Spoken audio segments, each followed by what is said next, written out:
1.5 rehearsals, that's it. That's no joke. Freedom is coming. Oh yes, I know. In this month, we have been looking together at a few different ways of thinking, of feeling, of learning about freedom. We heard about our day a few weeks ago of religious freedom from our friend from Transylvania. I'm not talking, of course, about Count Dracula, but I'm talking about Reverend, hey, he made the joke, not me. I'm talking about Reverend Lehel Molnar, who shared with us his beautiful family for 2 weeks and who shared so much about the lineage of freedom in our faith, so much that many of us didn't know, and a freedom that stretches across centuries, across oceans, and across continents. We looked last week at the legacy of Dr. King. We learned about what his work inherited from Thoreau, sure, but we looked at the real changes, the real lived expressions of a faith that worked toward freedom that he undertook. And more importantly, we learned about some of those people who carried on his work of interrupting systems of oppression, even today, in the hope for many, many more. And today we're going to look at freedom from another perspective, one a little closer to home. With us today is Christy McPherson. Many of you know her. Christy is the Executive Director of Faith Action, formerly known as Faith Action for Community Equity.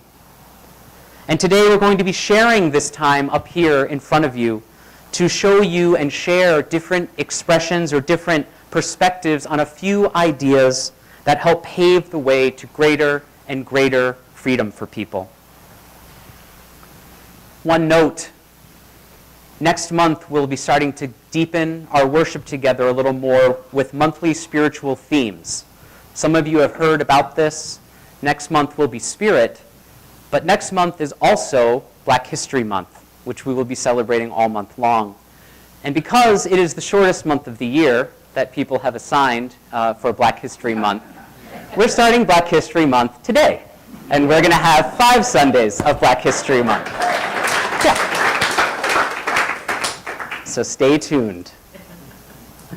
One of these first ideas of freedom that underpins it is community. A sense of community is so central to the work of freedom making. And the work of understanding community starts with understanding ourselves and the community where ourselves are located. It could be your living community.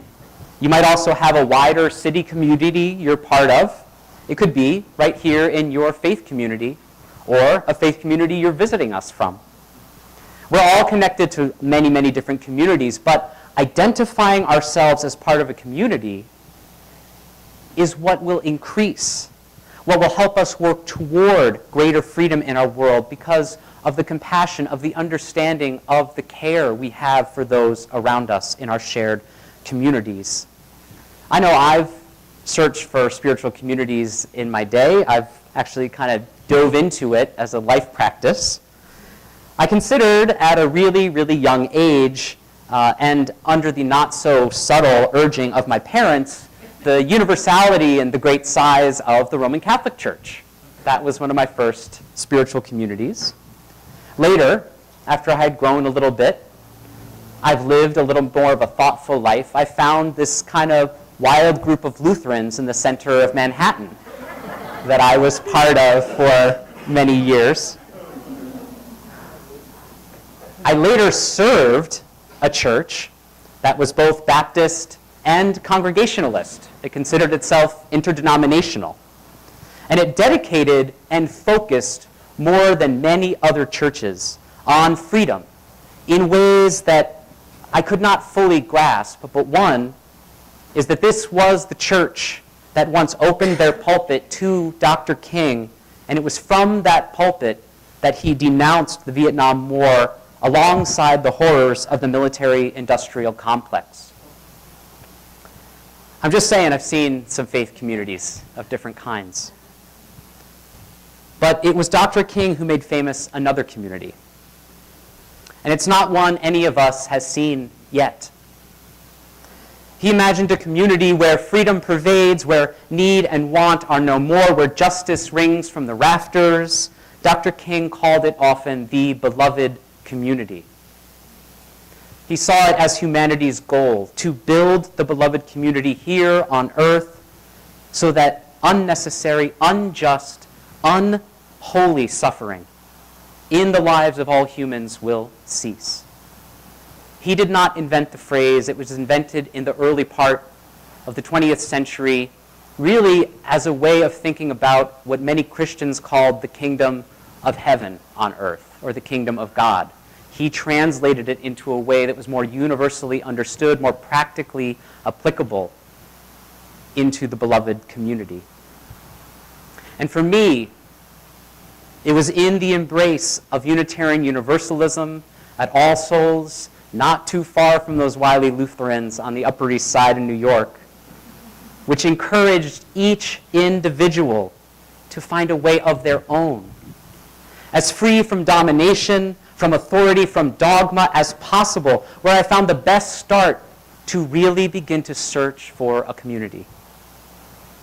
So now, Christy will come up and share a little of her own experiences with the importance of building community and strategies for building community from a more perhaps practical day in, day out perspective in her work with Faith Action. And I'll be back on the next subject.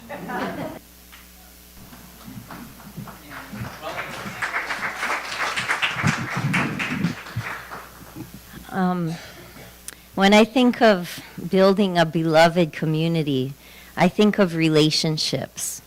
And that's something that I think we sometimes forget, is that our relationships are what bond us and connect us with each other. And so with Faith Action, our main priority is building relationships, and the way we do that is by listening to each other. Really, really listening. Not just saying hello, goodbye, aloha, but really sitting down with someone and finding out what is in their hearts, what's on their minds, what are they passionate about, what kind of pain have they experienced in their lives, and what are the joys. And it's through that connection that we build our organization and that we build that beloved community. People from different walks of life getting to know each other on that deep kind of level is priceless. And that's something that we've always tried to do, and it's something that we value very much. And that's how we build the community in Hawaii that we need in order to make the changes that we need to make. So relationships, deep connections.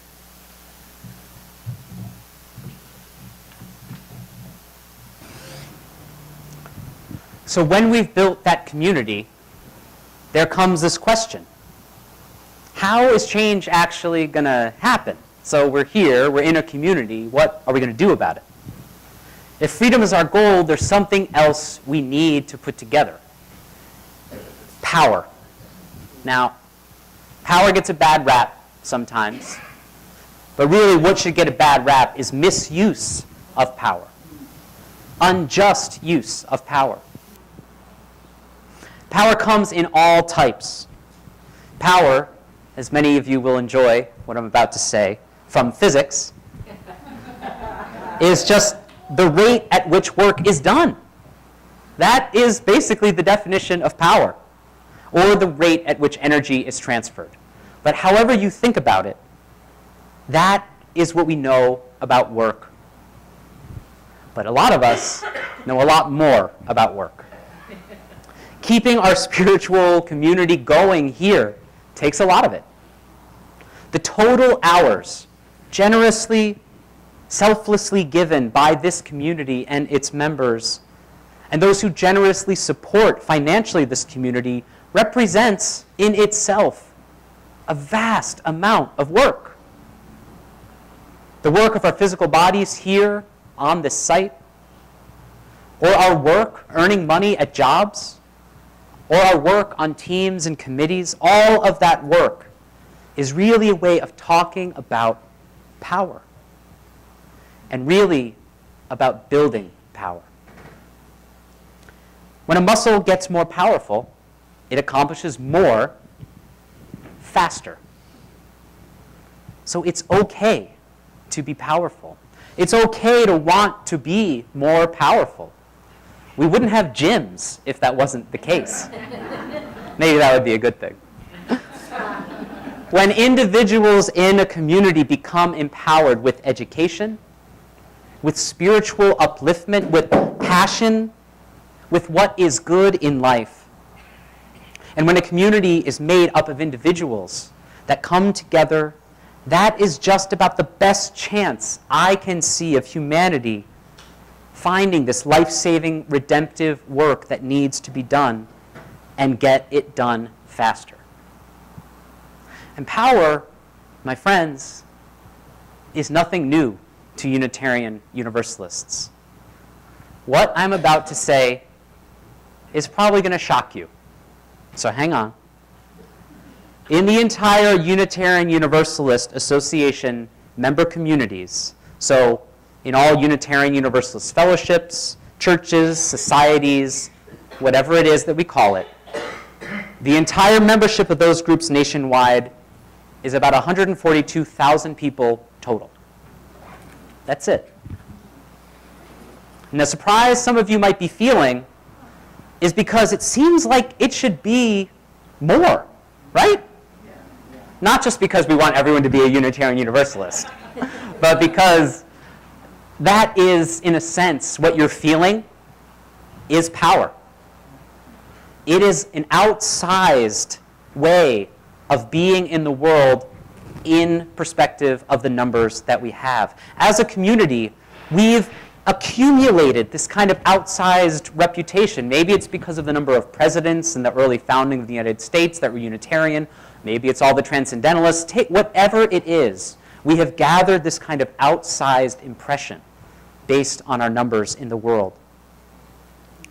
And we've also gathered power by staking out what we feel is the right position many years often before other people come around. So we don't have as much catching up to do all the time.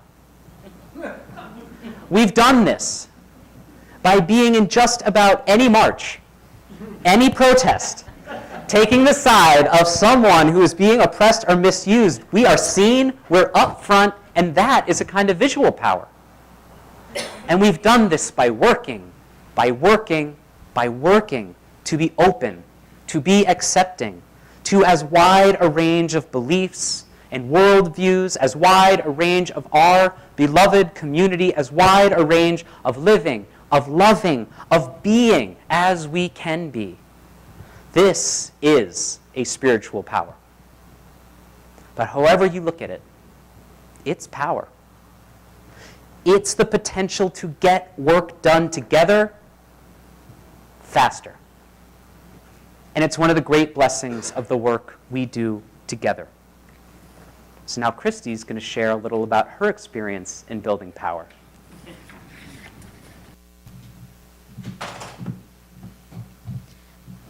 Power is actually my favorite word. Being a social worker before I was a community organizer, I've seen power built within, right? You see people change and transform on a personal level. But with faith action, we're talking about mass power. We're talking about change. And people are so afraid to use that power, not only on a personal level, but on a wider level, like faith action. So, in other words, there's two kinds of power, we always say. There's money and there's people. And yes, we need money so that we can hire organizers or do the kind of organizing that is required to build that power. But more importantly, we are a mass number of people, and we have power.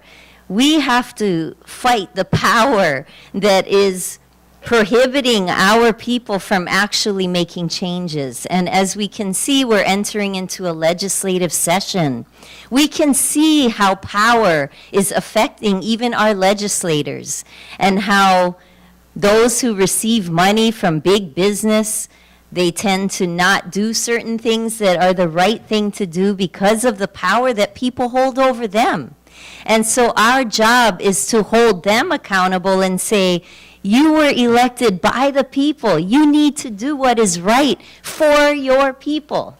And the only way we're going to do that is if we get together and get our warm bodies together. That is what makes the difference. And learn how to negotiate with our legislators or our other public officials from the Department of Transportation or the Department of Education. We need to hold them accountable to do the right thing.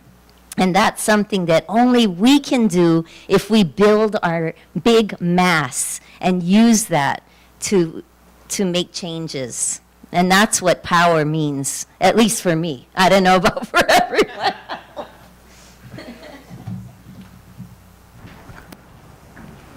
Isn't this fun?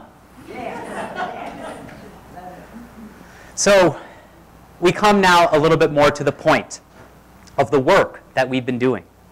Freedom. In this month of exploring, maybe even feeling some more freedom and what it holds for humankind, I think many people in a place like this so filled with truly many freedoms that so many of us enjoy, but others around the globe do not. It's almost more illustrative to think of ways that our neighbors or our loved ones, the ways that they might not be free, the ways that we may not be free. What binds us? What binds those who we know and love? What is it we really wish we could do? What is it we wish would happen in the world? Many of us, myself included, might have a hard time answering those questions perfectly. Many of us might do whatever it is we feel like, whatever thing we feel like on any given day. And that's fine. It's a kind of freedom. But one of the hard truths I deal with on days like that is that it's not real freedom. For as long as I move, for as long as I breathe, for as long as I love and grow in what I think is freedom, if others around me can't move, can't breathe, can't love, can't grow in freedom without threat or menace to their lives, to their well-being, or to their livelihood, my freedom is just a fiction.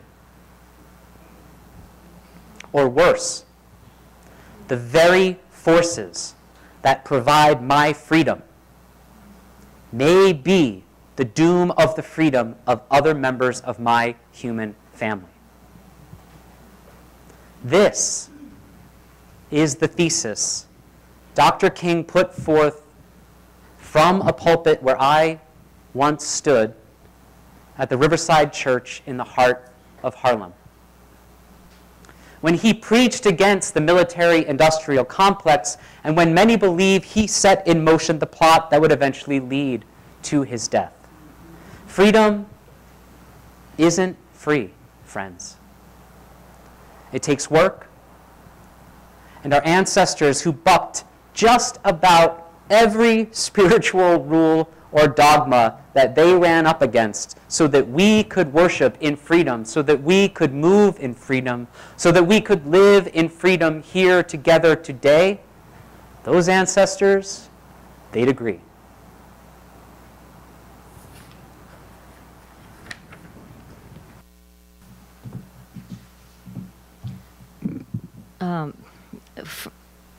When you don't accept money from government, and when you are nonpartisan and you don't take up divisive issues. That allows us the freedom to be able to do what we want. And there's nothing wrong with that, and it's actually a very effective thing when you can actually have the freedom to do what is right without worry about what everyone else is going to think or how they're going to react. And I think that's so important for us as a community to be able to do that and to have the freedom to speak up when we need to speak up without fear. Without fear. The opposite of freedom is oppression. And many of our members have felt oppressed, even in their own lives. And so being able to create change with your brothers and sisters, that is freedom. And seeing a woman, a homeless woman, I know some of you were there several years ago, speak up in front of 100 people with her little children next to her saying, "Mayor, you need to do the right thing." And seeing her face light up knowing that she could actually do something like that, that is freedom.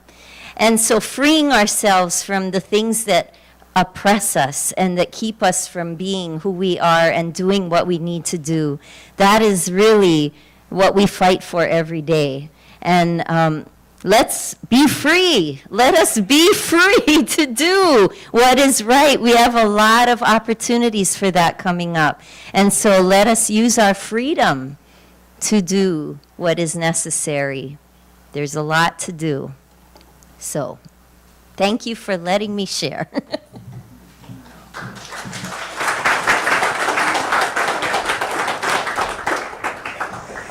We are together inheritors of so much freedom. Our spiritual ancestors made darn sure of that.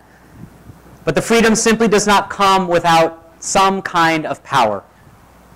And it is in doing the work to build that power that we strengthen ourselves, that we strengthen one another, so that we can truly set our minds, our hearts, our shoulders at times, to the task of building the beloved community. And may we always put our faith in action together. And may it always be so. Blessed be, and amen. Now please, yes. Thanks, Chris. Please rise as you are willing or able and join us in singing our hymn of reflection, I Know I Can.